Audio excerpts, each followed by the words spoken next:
Mis amados, una vez más aquí compartiendo con ustedes un pedacito de pan tomado en este día del Evangelio de San Juan, precisamente del capítulo 3, versículo 17, que nos dice así, hablando de la obra del Señor Jesucristo en la tierra, dice precisamente esto el apóstol Juan, porque no envió Dios a su Hijo al mundo para condenar al mundo, sino para que el mundo sea salvo por él.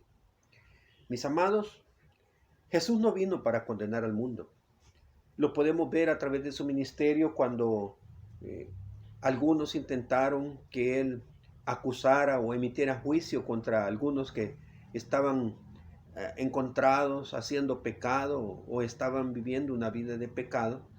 Pero el propósito de él al venir a la tierra no era para venir a juzgar en ese momento al mundo, sino que, si lo podemos decir de esta manera, vino a juzgar al pecado y a ponerle fin al pecado. Por eso Lucas 19:10 dice, porque el Hijo del Hombre vino a buscar y a salvar lo que se había perdido, no a condenar, a buscar y a salvar. Y claramente lo especifica San Juan en el capítulo 1, ¿verdad? Que a los suyos vino y los suyos no le recibieron, más a los que le recibieron les dio potestad de ser hechos hijos de Dios. Entendiendo esto, mis amados, ¿por qué Jesús vino a salvar y no vino a condenar? Porque precisamente el mundo está viviendo en pecado. La humanidad completa ha sido condenada a raíz del pecado que nosotros traemos innato en nuestras vidas. Y Jesús vino para eso, para salvarnos de esa condenación eterna. Él no anduvo poniendo diferencias de raza, no anduvo poniendo diferencias de economías, de finanzas. Él no puso diferencia de ningún tipo, ni siquiera puso diferencia entre lo que era el pueblo de Israel y a todos aquellos pueblos que no eran el pueblo de Israel, el cual era su pueblo escogido.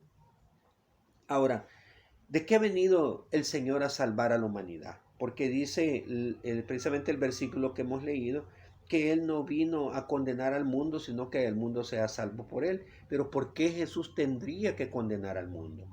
Precisamente por su pecado. Y alguien pudiera decirme, pero mire, pastor, ¿y cómo se manifiesta el pecado en la humanidad? Bueno, el pecado tiene muchas maneras de manifestarse.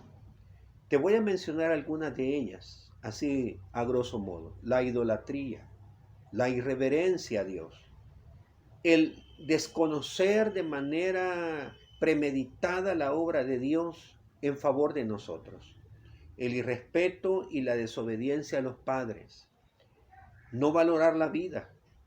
Sabes que hoy estamos viviendo tiempos tan difíciles donde no se valora la vida. Hay asesinatos, hay homicidios, hay suicidios. Es más, hay leyes que van en pro del aborto, que es un asesinato que se realiza en contra de niños indefensos en el vientre de su madre. Ahora, de todo eso, mis amados, ha venido a salvarnos el Señor, ha venido a salvarnos del adulterio. Y cuando hablo de adulterio, no me refiero, aunque va implícito ahí, el adulterio que vemos ahora en este tiempo muy de moda, donde la esposa engaña al esposo o el esposo engaña a la esposa, y cada uno de ellos tiene un argumento específico, cada uno de ellos busca una justificación que valide su conducta y la decisión que ellos has tomado. Aunque te voy a decir, delante de Dios ninguna cosa de esas, ningún pecado se justifica delante del Señor.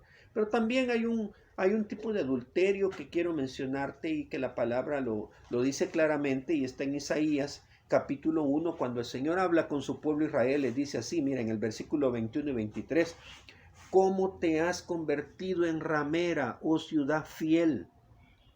¿A quién le está hablando el Señor así? A Jerusalén, a la ciudad donde se habla y se dice que está la presencia de Dios. El Señor le está llamando ramera. Y dice, llena estuvo de injusticia, en ella habitó la equidad, pero ahora los homicidas. Tu plata se ha convertido en escoria, tu vino está mezclado con agua.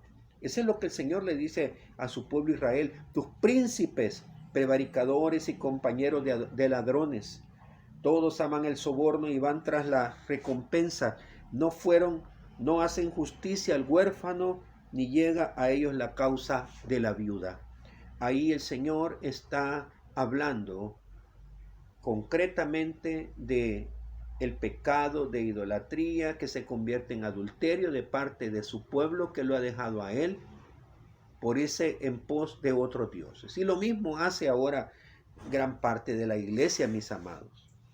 Hoy la iglesia está contaminada de tanto pecado y la iglesia misma busca cómo justificarse.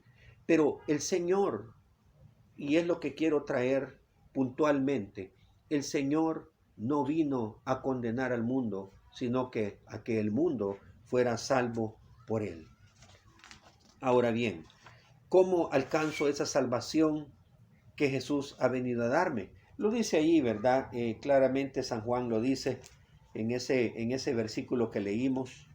Te voy a leer Juan, el versículo 18, después del 17 que leímos. El que en él cree, en Jesucristo, en su obra redentora, en su obra expiatoria, en su muerte en la cruz y en su resurrección, el que en él cree no es condenado. Pero el que no cree, dice la palabra, ya ha sido condenado. O sea, Él ha venido, mis amados, para que a través de nuestra fe en Él, a través de nuestra certeza en la obra redentora de Él, por nosotros alcancemos esa salvación que nos quiere dar Él de la condenación eterna. Quiere librarnos del pecado que nos condena. Ha venido a librarnos del pecado que nos acusa. Pero ¿qué tengo que hacer yo para ser librado de ese pecado? Creer en Jesucristo. Es tan fácil la obra de Dios. Es tan dada del amor de Él, que Él vino y ofreció su vida por ti y por mí, donde ya para ser salvos no tenemos nada más que creer en Él y entonces a través de esa fe alcanzar el perdón de nuestros pecados y tener el paso para la vida eterna y la salvación. Tenemos que creer que Jesús es el Hijo de Dios, Dios mismo, y que murió por mis pecados y resucitó al tercer día. Fíjese que lo que dice Efesios 2, versículo 8, porque por gracia sois salvos. Por gracia, es un don de Dios, es algo que Dios nos ha regalado, la salvación. Yo no tengo que hacer nada para que Dios me perdone mis pecados. Yo no tengo que hacer nada para que mis pecados sean borrados. Solamente tengo que creer en Jesucristo.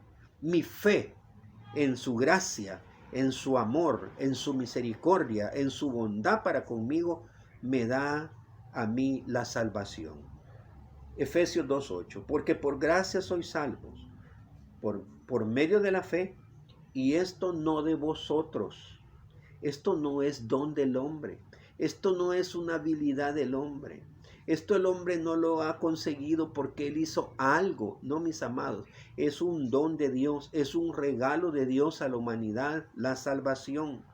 Y no es don de nosotros, pues es un don de Dios. Y dice el versículo 9 del capítulo 2 de Efesios, no por obras para que nadie se gloríe.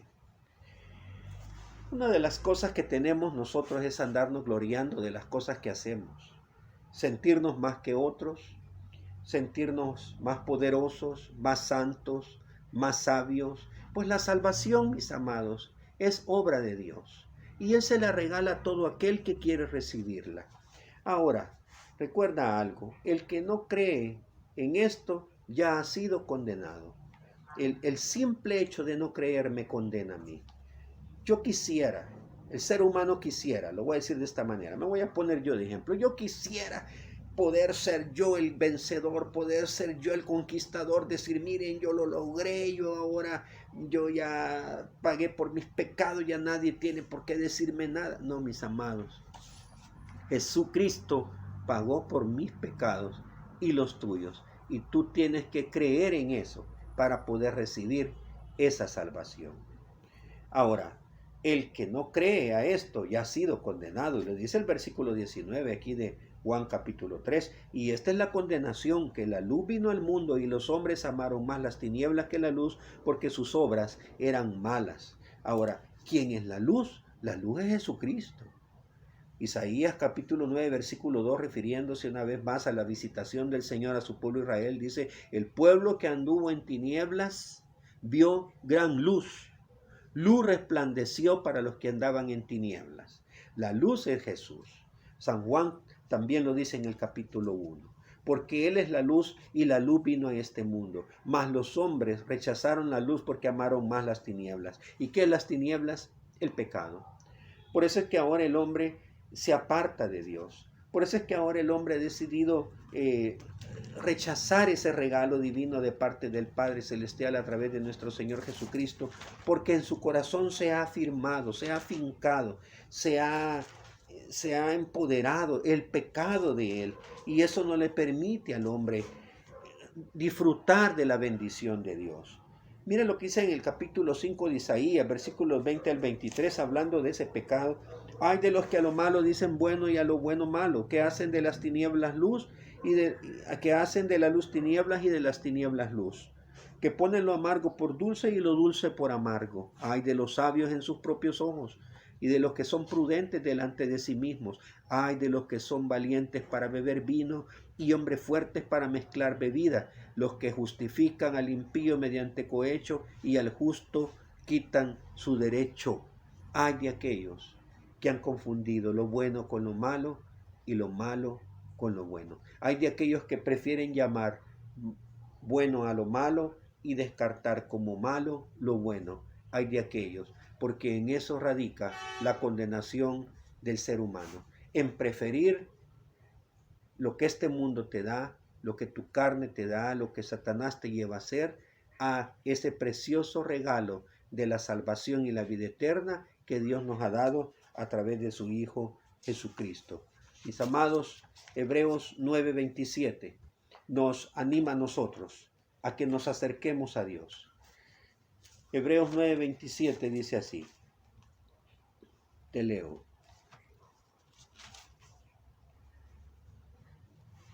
De la manera que está establecido que los hombres mueran una sola vez y después de esto el juicio, así también Cristo fue ofrecido una sola vez para llevar los pecados de muchos y aparecerá por segunda vez en relación con el pecado para salvar a los que le esperan. Él, mis amados, vino para llevar los pecados de muchos. ¿Quiénes somos? Son muchos, toda la humanidad. Toda la humanidad. Jesús vino, pagó, de acuerdo a la ley que Dios había establecido con su muerte, la remisión de nuestros pecados. Ahora tú y yo estamos libres de pecados en Cristo Jesús. Él nos llama a vivir una vida en santificación y en obediencia a Él, porque Él nos compró con su sangre preciosa. Y luego también en el capítulo 10 de Hebreos nos anima a esto, 10, 19, 22. Así que hermanos, teniendo libertad para entrar en el lugar santísimo, tú sabes que antes nadie podía entrar al lugar santísimo.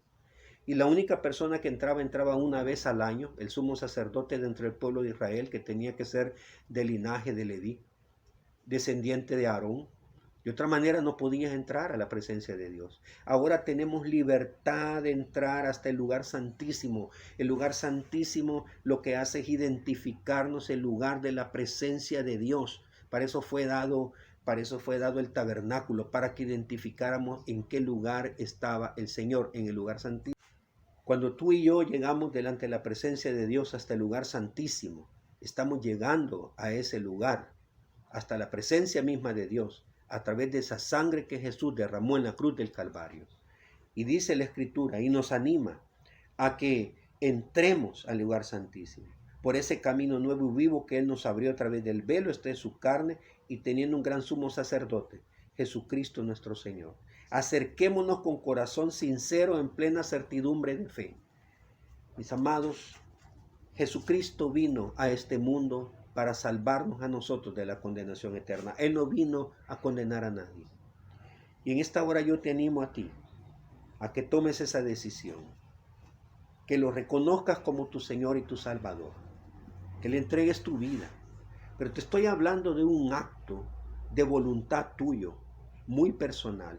No te estoy hablando de una religión, no te estoy hablando que te cambies de una etiqueta religiosa, te estoy hablando, quien quiera que seas tú, que tomes ese regalo de parte de Dios a través de su Hijo Jesucristo, que lo reconozcas a Él, que creas y declares que Él es tu Señor y tu Salvador y que murió por ti, por tus pecados, y que Él te ha perdonado de tus pecados y te ha hecho salvo de la condenación eterna que viene a este mundo a causa del mismo pecado, y vivas de acuerdo a su ejemplo, a sus ordenanzas, a sus mandamientos, a sus consejos, a sus preceptos, que te prepares, porque decía la Escritura que Él va a venir una vez más, por segunda vez, sin relación con el pecado, a llevarse a los que son de Él. ¿Y quiénes son de Él? Aquellos que creyeron en ese sacrificio y que por lo tanto caminaron en ese sacrificio, caminaron en esa fe, caminaron en ese creer en Cristo Jesús, nuestro Señor y Salvador,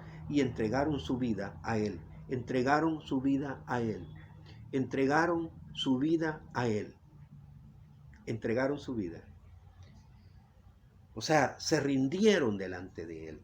Creyeron en Él, creyeron en su palabra, creyeron en lo que dice, creyeron en lo que manda. Creyeron en lo que Él nos dice para que podamos hacer realidad esa salvación en la eternidad cuando Él venga por cada uno de nosotros.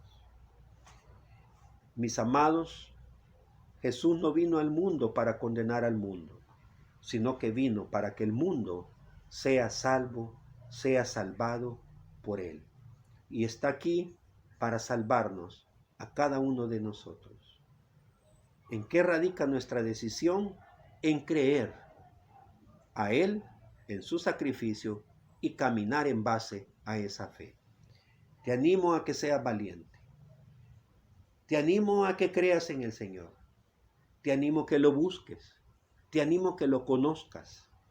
Te animo a que te acerques a Él en plena certidumbre de fe, sabiendo que Él está ahí y que Él escucha y que Él se deja encontrar de aquellos que le buscan. Te animo a que rindas tu voluntad delante de Él, porque Él conoce el camino. Tú y yo no lo conocemos. Es más, Él es el camino. Por eso Él es el único que puede guiarnos a través de sus preciosas palabras. Que Dios te bendiga en esta hora y que puedas seguir adelante si ya tomaste la decisión, y si no la has tomado, en el nombre del Señor, te animo a que seas valiente, porque el reino de los cielos solo los valientes lo arrebatan. Que Dios te bendiga. Si el mensaje que acabas de escuchar ha sido de bendición para ti, suscríbete al canal y juntos compartamos un pedacito de pan con el mundo entero.